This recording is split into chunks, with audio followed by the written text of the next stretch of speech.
Welcome to Chapter 1, Part 2.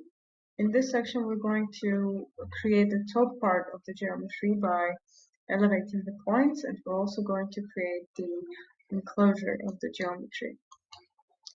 For that, let's first connect the points that we already have.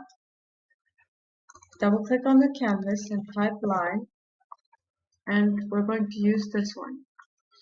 As you can see, this type of a line in Grasshopper allows you to assign 2 points to it, which is exactly what we need. In the beginning, let's copy the component however many times we need.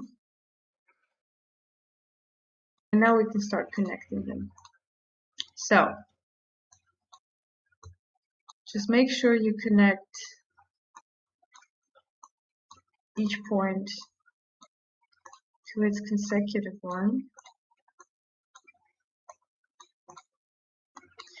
And once we have that, now we can go ahead and elevate the entire system. By copying the aggregate of the components, now we can change the z-value on each point and create the elevation. Now, it is not necessarily the case where you have to have a parallel plane both on the bottom and the top. But for the purpose of the exercise, let's just assign the same z-value for all of the top points.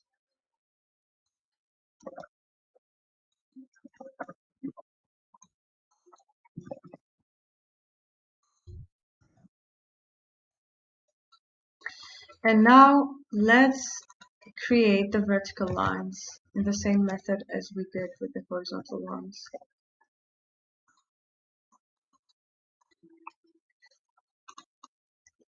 So again, copy the components however many times you need.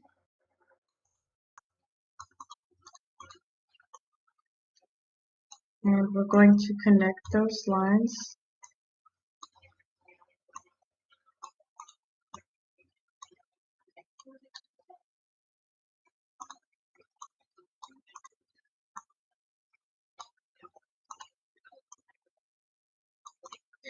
Now, the final step to create the enclosure is to loft those lines.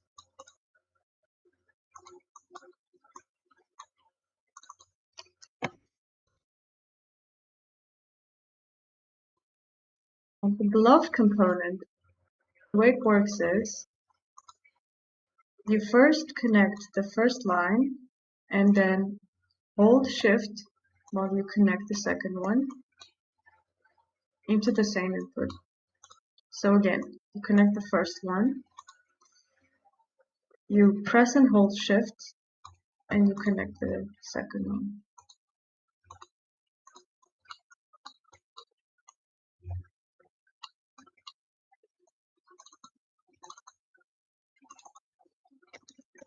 And then we repeat the same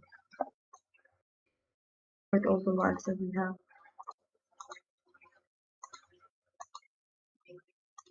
So, once again,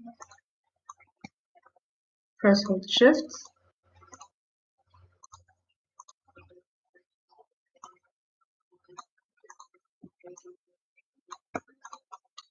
right. So finally, you have your faces. Now the reason why we didn't make this an extrusion, and once again, there can be various options of creating the same geometry, but this system allows us to have the freedom of control over our points in all directions. So later we can pull and push either each point individually or an entire face. In the next chapter, we will look at the creation of the window.